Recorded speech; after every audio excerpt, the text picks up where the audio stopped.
Tristan with Nerdette's Newsstand, and I want to talk about issue 2 of Joker Killer Smile. Now, this is by Jeff Lemire, and I did review the first issue of this, and I will put that in the link in the description. But this was just as good, and it's kind of a slow burn, and it's kind of a makes me feel like I'm on acid again. But it's very good. Like, it's a little predictable even, if that makes sense. Like, you can kind of guess what's going to happen after reading the first issue, but it still draws you in and makes you want to read more. The art is done by Andrea Sorrentino, and maybe it's the art that draws me in so much, because it is very unique, and it is very, very Joker. Like, I absolutely love it. We open up, and before, we sort of saw the main character losing his mind when it came to little stories with his son or with his wife. He is the Joker psychologist. So now we see him in a dream state, and he is going to this diner, and it's just called Arkham. We see Harley, we see Killer Croc, we see all of the people that would be in Arkham Asylum working at this diner, and Joker sits down. And I do love Joker's design in this. I think it's unique. We get a lot of the same when it comes to Joker, so having a fresh perspective on how he looks really works with this.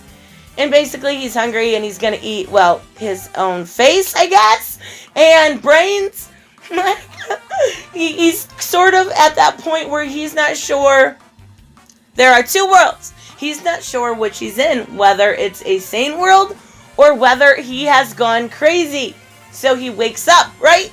This was all a dream. And he is laying with his wife. And, he's trying to kind of play it off like nothing happened. He goes downstairs, goes to make breakfast.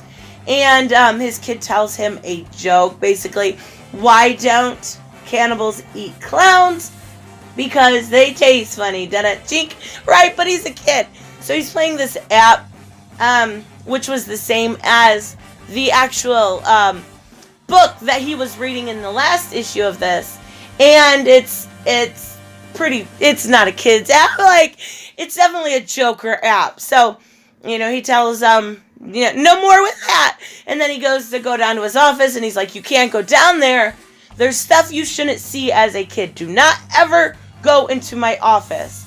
Like, you can see where this is going a little bit. The guy's going a little bit crazy. So he goes to work, and he goes to talk to Joker. And Joker then is talking about, again, the two worlds, whether he's living in the normal world or whether he has gone insane. And he's, saying he's not only going to treat him, he is going to fix him. He's going to fix the Joker, right? We haven't heard that one before. But then Joker does something, and he says not only his wife's name, but his child's name. And it pisses off, obviously, the psychologist. Anybody in that situation would be extremely livid. It's like a direct threat, just knowing their name. So he freaks out. He runs out. He's talking to his supervisor, and he's like, I've been working on this for 3 weeks. She kind of stammers. She's a little confused herself.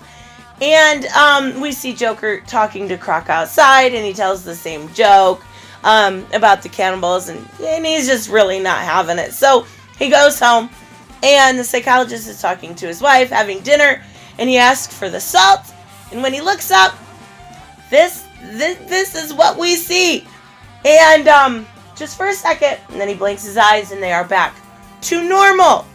So he starts freaking out. Obviously, anybody would freak out. He goes down to his office. He's trying to go through everything, trying to figure out exactly where he went wrong with this treatment, or why he is going and starting to see things, because he did see things in last issue too. But he doesn't understand. So he goes to Arkham. Or he takes off to go to Arkham. He doesn't. His kid and his wife are like begging him, don't go there. Like, this is what's causing it. Do not go there. Well, he doesn't listen. He wants to know how the Joker knew, his family member's name. And he asks him, and he just directly says, you told me. You literally told me their names. And he's like, no, I didn't. He's like, you told me months ago. He's like, no, I've only been working on your case for 3 weeks. And he's like, 3 weeks? No, you have been working on my case for 3 years. And then we get a flashback to all of the scenes we just went through with the family, but the family's gone. Like he imagined them being there this entire time. So he goes home, again, still freaking out. His family's gone. His wife took their son, and they packed up, and they left because of his infatuation with curing the Joker. He is alone. He has been alone, and his family has never been there. Like, he has imagined them talking, conversations, breakfast, going to bed, school. Everything has been made up in his head. So we see him go into this room, and basically it's down in his office. And his office isn't an office. Like, it's where he paints his face. Like, what? I don't know where they're going to take it from here. But there is one more issue, and I'm definitely going to pick it up because this has me interested. I like little, I know that we've seen this trope done before. I do. But when I don't pick it up on it right away, that's what it's going to be. It keeps me interested. And this story definitely kept me interested.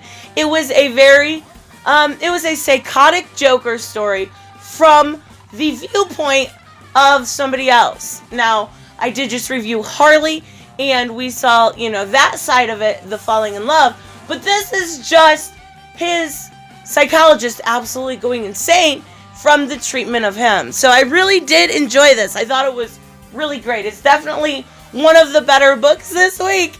Let me know what you guys think. I will see you in the next one. Bye-bye. Hey, I want to give a huge shout out to my Subscribe Star and Patreons. You guys literally make this channel possible. Thank you so much, Sanjuro, Way Else One, BG Torrance, Black